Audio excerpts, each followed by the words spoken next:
Allô, bienvenue à Alt Yoga. Donc aujourd'hui, un cours un petit peu différent parce qu'on est dehors.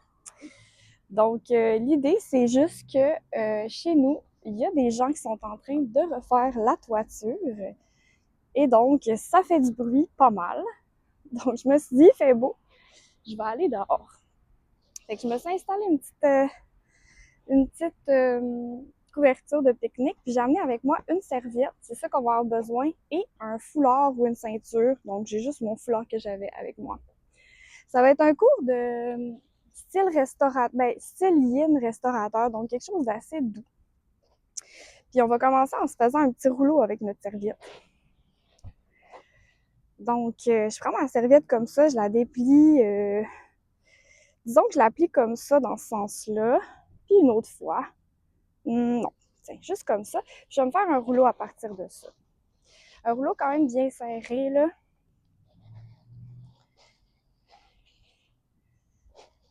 Bon, un petit rouleau pas trop intense. Il aurait pu être un peu plus gros. L'idée, c'est que ce rouleau-là, on veut le mettre à la base des omoplates, juste ici. Donc, on veut que le bassin, puis que les épaules, la tête soient déposées au sol. Donc, j'y vais comme ça. Donc ici, ça me crée un léger effet d'extension. Et je ne veux pas nécessairement résister au poids qui se dépose sur mon rouleau. Je veux le laisser se déposer complètement. Là, j'ai placé mes bras à 90 degrés, donc cactus, on pourrait dire.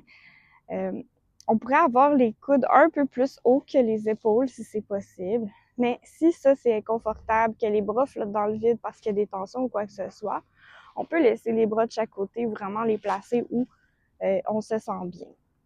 Donc, c'est une posture de départ, légère extension, rien de trop intense pour pour commencer notre pratique, pour prendre le pouls de avec quoi qu'on arrive. Donc, notre état physique, notre état mental, et de simplement observer comme ça. On peut aussi observer notre respiration. Et tout ça se fait sans jugement. Donc, juste vraiment d'observer ce qu'il en est, et pas nécessairement de qualifier de bon ou de mauvais. Peut-être d'approfondir un peu plus les respirations.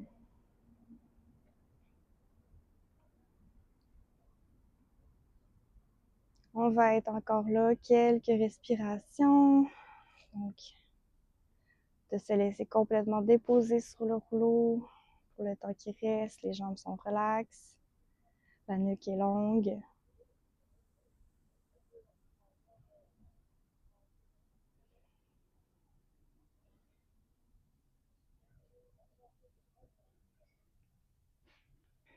Et on va se préparer tranquillement à changer de posture. Donc, on peut passer par le côté pour enlever le rouleau, dépendamment de la façon la plus simple. On le met de côté. On va utiliser notre foulard maintenant pour aller étirer l'arrière de la jambe. Donc, encore une fois, on peut repasser par le côté pour y aller. Coucou, petit oiseau. Et là, donc j'ai réallongé ma nuque, tout ça. Ma jambe gauche est allongée complètement, comme si mon pied poussait contre un mur imaginaire là, au bout ici. Mon pied est flex et pointe vers le plafond, vers le ciel, dans mon cas. Et là, je mets mon foulard sous mon pied et je tends ma jambe. Donc, l'idée ici, c'est vraiment d'avoir la jambe complètement tendue et pas un peu pliée. Donc, si pour la tendre, il faut la descendre un peu, on la descend, pas de problème avec ça. Et là, on choisit donc notre hauteur qui fonctionne sans qu'on plie la jambe. Et pour sentir un étirement derrière la cuisse, ischio-jambier, et peut-être une ouverture là, à l'arrière du genou. Donc, on veut aussi s'assurer que tout ça est aligné. On peut amplifier l'effet d'étirement derrière la jambe en poussant le bassin sacrum dans le sol, ce qui va réengager les muscles du bas du dos lombaire et ramener peut-être un petit creux ici. Toujours ma nuque est longue, mes épaules sont au sol, ils sont loin de mes oreilles. Et on respire là-dedans, quelques respirations encore. Supta Padangusthasana.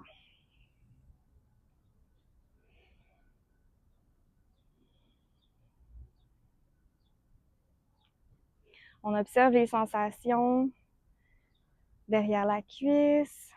On trouve notre seuil qui est approprié pour pas qu'on soit dans un mode combat intérieur contre la posture, si on veut, mais pour qu'on ait peut-être une petite sensation d'étirement. Encore une dernière respiration de ce côté-là. Et on va redescendre ou replier la jambe et enlever le foulard. On tend la jambe et on change de côté. Donc, même principe, j'ai ma jambe allongée au sol qui accote contre un mur imaginaire, mon pied flex qui pointe vers le plafond, ma nuque est longue et je trouve la hauteur pour ma jambe, mon autre jambe dans les airs pour que je puisse avoir une jambe bien tendue. Donc, le talon qui pousse, si on veut, dans mon foulard pour pouvoir tendre la jambe complètement. De réengager un peu le muscle du bas du dos, lombaire, en poussant le bassin dans le sol. Et on respire là-dedans, on observe les sensations. On peut observer aussi comment que ça se passe au niveau des hanches. Est-ce que la hanche de ma jambe qui est levée est un peu plus ramenée vers moi et écrase mon flanc? Donc, si c'est le cas, on repousse la fesse vers le pied qui est au sol. Encore quelques respirations ici.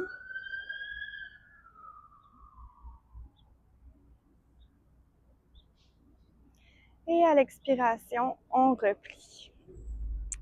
On va se tourner, posture de la table. Donc, les mains sous les épaules, les genoux sous les hanches.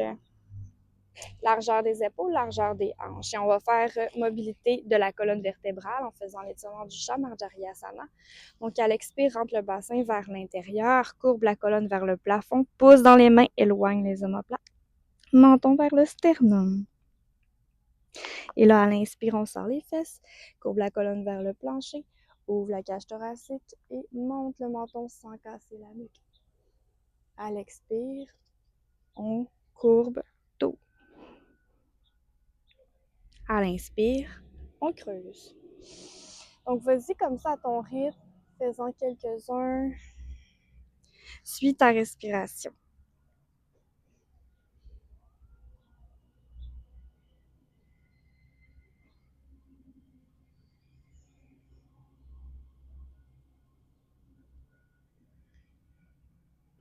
Dernière fois. On va se rejoindre au neutre. Ici, on va aller faire un petit mouvement un peu plus dynamique, mais tout en douceur. Donc, je garde ma main gauche, ma main droite au sol et je vais ouvrir en rotation mon bras gauche. J'expire, je le passe sous le droit dans une rotation comme si je voulais porter mon épaule entre mes deux mains au sol. Et je reviens à l'inspire. Je remonte, j'ouvre. J'expire, je passe le bras en twist. Le bassin reste comme figé dans du béton. On y va à son rythme très lentement, mais on suit la respiration. On essaie de synchroniser notre souffle. Donc, dans une rotation, on expire et on inspire dans l'ouverture. Une dernière fois. Et on va revenir au centre. Dépose la main gauche, on fait ça de l'autre côté. Inspire, ouvre, bras droit. Expire, passe sous le gauche, rotation. On continue, inspire et expire. À ton rythme à toi, qui est approprié pour aujourd'hui.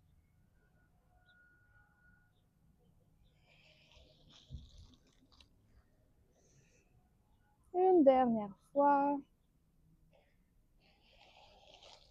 Et voilà, on revient au neutre. On va aller vers une forme de pigeon. Donc, pour y aller, on va aller placer notre genou gauche derrière la main gauche. Il est en ouverture, hein, donc il n'est pas entre mes deux mains. Et là, je fais glisser jambe droite derrière, en ligne droite avec ma hanche. On va rester bas dans notre pigeon, donc soit sur les avant-bras ou couché au sol si c'est accessible pour toi. Essaie d'observer comment que le poids se distribue au niveau du bassin. Par rapport au côté gauche, dont l'ouverture est en train de se passer, et par rapport au côté droit, qui est plutôt dans un étirement de l'avant de la hanche. psoas. Donc, d'observer ça. De laisser la gravité attirer vers le sol notre corps et d'essayer d'observer ce qui résiste et d'y donner un peu plus de relaxation, de relâchement, de détente, de manière consciente.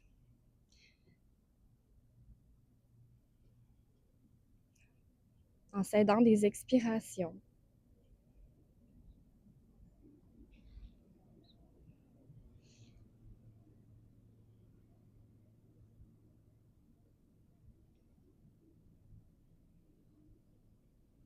On va être encore 3 respirations dans ce côté de la version du pigeon qu'on est en train de faire. Un peu plus relax, un peu plus yin. Un peu plus dans le lâcher-prise et moins dans le contrôle ni la performance. Dernière respiration et à l'inspire, on va remonter et ramener les 2 genoux un à côté de l'autre pour aller faire l'autre côté. Donc, en plaçant le genou droit cette fois-ci derrière la main droite, toujours l'ouverture ici. Je fais glisser jambe gauche derrière, hanche gauche. On peut même jeter un coup d'œil, s'assurer que c'est pas parti sur l'extérieur pour étirer vraiment l'avant, le centre de la jambe et aussi pour distribuer le poids un peu plus au centre. Et là, on peut observer comment ça se passe l'ouverture à droite, comment ça se passe à l'avant de la hanche à gauche. Comme l'autre côté, d'observer ce qui résiste et d'essayer d'apaiser ça, de relaxer ces parties-là. D'expire en expire. Si la tête devient lourde, qu'on n'est pas nécessairement déposé au sol, on peut se faire un point, 2 points comme ça qu'on empile, une espèce de pilier qu'on vient déposer le front dessus.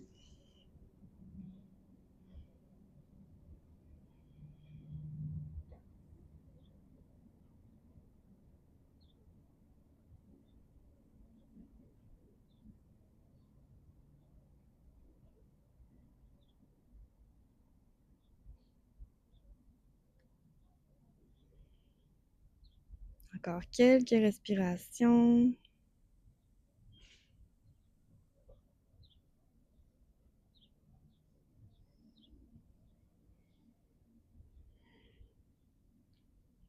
Et on va se préparer à remonter. Donc, on dépose les mains au sol et on revient les 2 genoux ensemble. Et là, on va se placer à genoux. Donc, le bassin sur les talons. On essaie d'avoir les talons le plus possible collés l'un vers l'autre pour garder l'alignement des jambes. Et donc ici, on va mobiliser notre cou, le haut des trapèzes, les épaules, qu'il y a beaucoup de tension qui se loge là. En souvent, on est sur un ordi comme ça, ou peu importe, le stress nous fait un peu remonter comme ça les épaules. Donc, on va essayer de détendre cette partie-là pendant qu'on est en train de tranquillement étirer nos cuisses. Donc, déjà, on peut faire des roulements d'épaule vers l'arrière, vers le bas, vers l'avant, vers l'arrière. Et là, nos épaules sont bien placées vers l'arrière, vers le bas. On va ramener le menton vers le sternum et faire des demi-cercles ensuite. Donc, oreille droite près de l'épaule droite. Inspire sur le côté. Expire, menton sternum. Et inspire en allant sur l'autre côté. Donc, c'est des demi-cercles qu'on est en train de faire tout simplement, mais j'amène une action de plus en tirant activement mes épaules vers le sol. Bon, pas ultimement le plus que je suis capable au monde, mais juste pour créer un peu plus l'effet d'étirement, la sensation dans mon corps. Pour abaisser les épaules et que ce soit les gros muscles forts de nos trapèzes, de notre dos, qui nous soutiennent dans la vie, au lieu que ce soit les petits muscles tendus de notre cou et de nos épaules.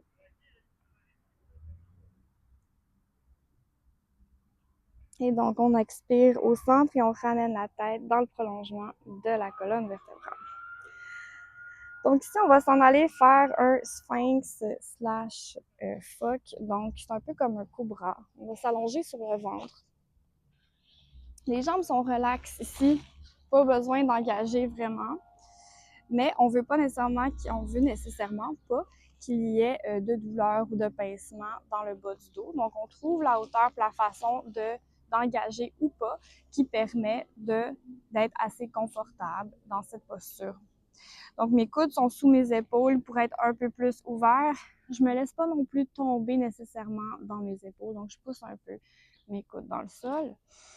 J'inspire pour ouvrir ma cage thoracique et puis tout simplement, on reste là-dedans.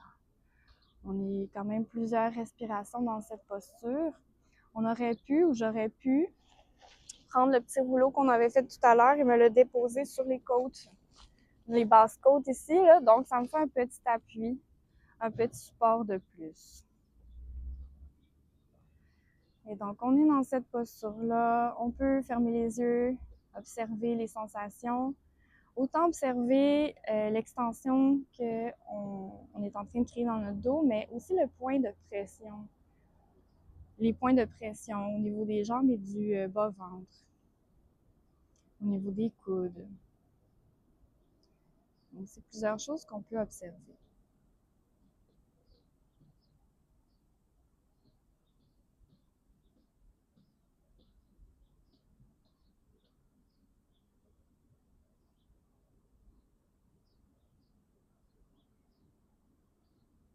On est là-dedans encore 3 bonnes respirations.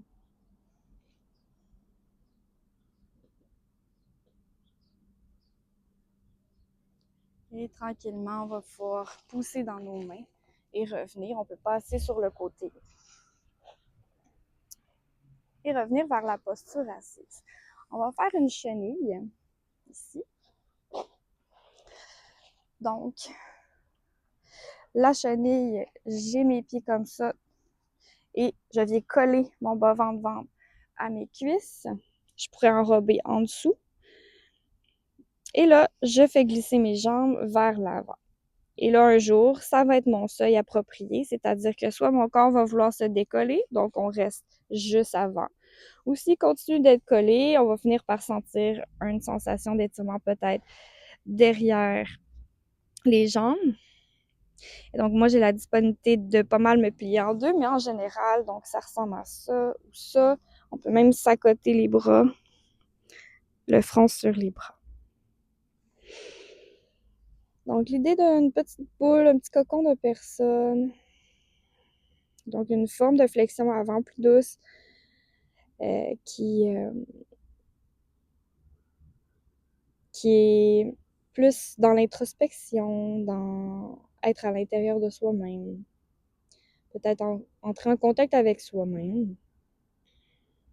Ou une forme d'intériorité. Donc, on est encore quelques respirations dans notre chenille.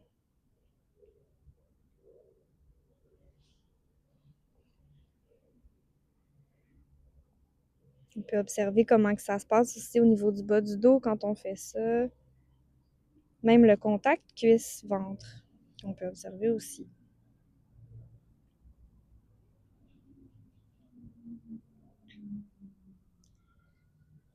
3 bonnes dernières respirations, le ventre est relax.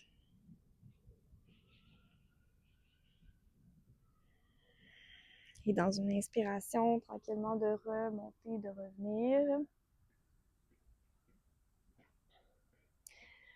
On va aller faire un petit Janu Shirshasana. Et après ça, on a presque fini. Donc, Janu Shirshasana, on va le faire vraiment... on va le faire relax. Donc, j'ai ma jambe gauche allongée devant moi, puis ma jambe droite en ouverture.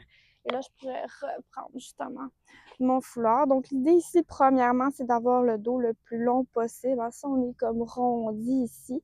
On peut s'asseoir sur quelque chose, peut-être se plier la serviette pour faire une petite hauteur sous les fesses. Ou sinon, vraiment juste d'essayer de plier légèrement cette jambe-là pourrait balancer le fait équilibrer le fait que le dos est rondi. Donc, si je plie, ça réduit la tension là, ce qui me permet donc d'avoir le dos un peu moins rond. Donc, on essaie d'avoir un beau dos long.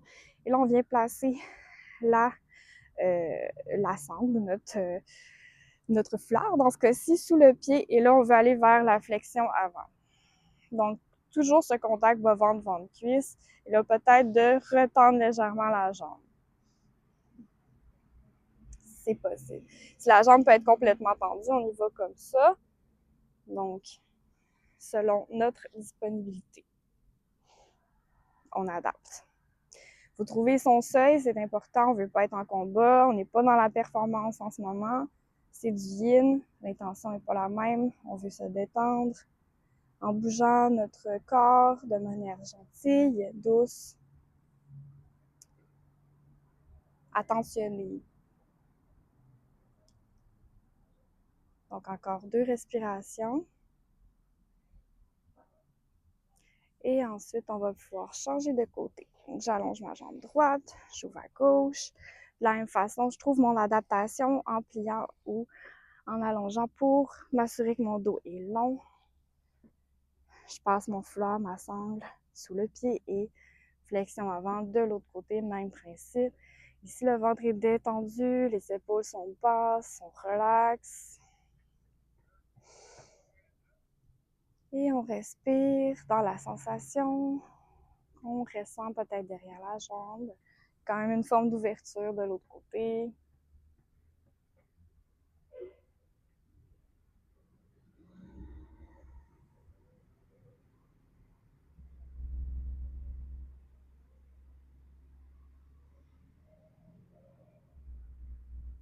Et une dernière respiration ici. Et on va pouvoir remonter et mettre notre sangle foulard de côté. On va faire une dernière posture avant notre posture d'intégration finale. Donc, en passant par le côté ou en saisissant l'arrière des cuisses, on rondit le dos et en contrôle et en douceur, on se dépose sur le dos. Et on va aller chercher là. J'ouvre mes jambes ici. Donc, je ramène mes genoux vers moi, vers ma poitrine. Premièrement, petite boule de personne. D'ouvrir les genoux. Et si j'y arrive, donc d'aller chercher la tranche extérieure de mes pieds. Ici, de continuer dans l'ouverture. Je pourrais coller mes pieds ou sinon on va vers un bébé heureux en ayant les tibias à peu près perpendiculaires avec le sol. Et là, ici, on a le dos aussi de se balancer d'un côté de l'autre côté. Ça peut masser les muscles de chaque côté de la colonne. On peut faire aussi le même principe en ayant les genoux ensemble et en ayant agrippé les mains ensemble par-dessus les genoux, en formant une petite boule de personne aussi. Donc, on choisit la version qui nous parle, qui fonctionne avec nous aujourd'hui. On n'est pas obligé non plus de se balancer si on trouve qu'on est mieux immobile pour faire ça.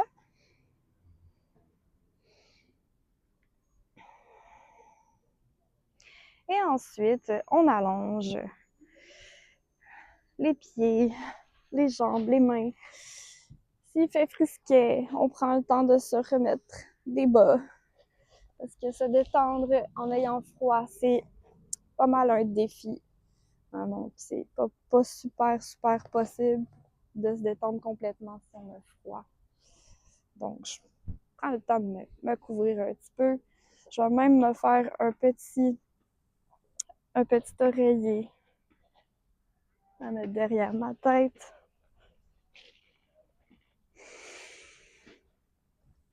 On trouve la distance des jambes, la distance des bras pour qu'on sente que le bassin, les jambes, le haut du dos, les épaules et les bras soient bien déposés de tout leur poids, lourdement au sol. On ramène le menton vers le sternum pour allonger les vertèbres cervicales.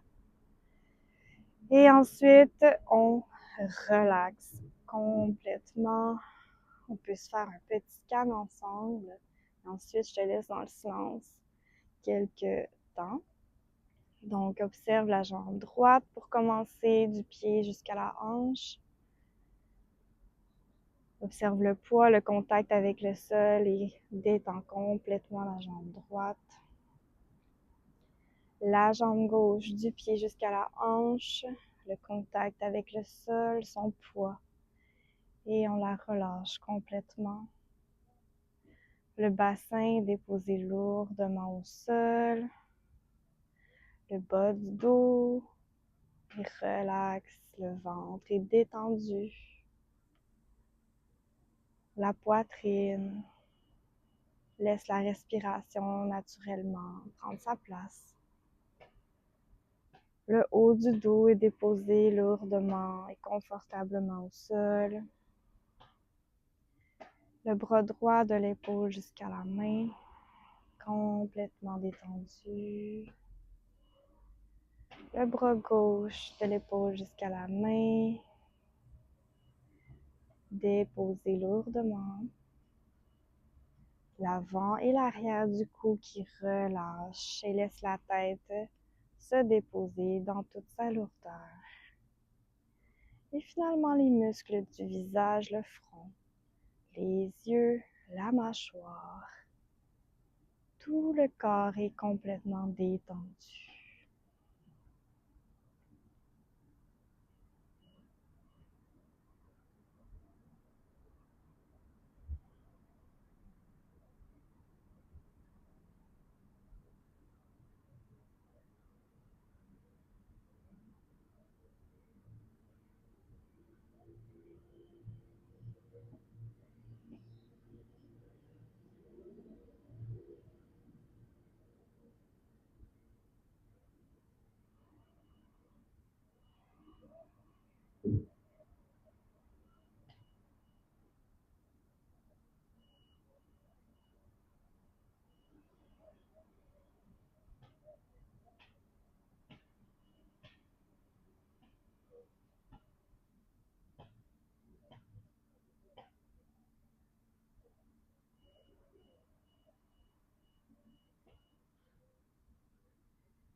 Et si tu as besoin de plus de temps, je t'invite à le prendre. Si tu es prêt, tout prêt à refaire surface, tranquillement, on prend conscience de son corps, peut-être du contact avec le sol, on bouge les extrémités tranquillement, les orteils, les doigts.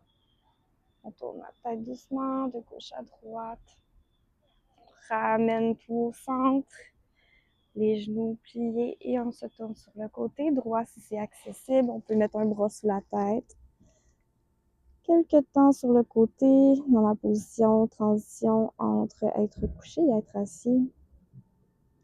Et quand on sent prêt et prêt, on pousse dans la main pour remonter lourdement la tête en dernier jusqu'à la posture assise. Et ça conclut le cours en plein air d'aujourd'hui. Donc, du yin pour se détendre. J'espère que tu as pu bénéficier de ce cours et ton système nerveux est content. Je te souhaite une belle journée et à la prochaine pour d'autres vidéos.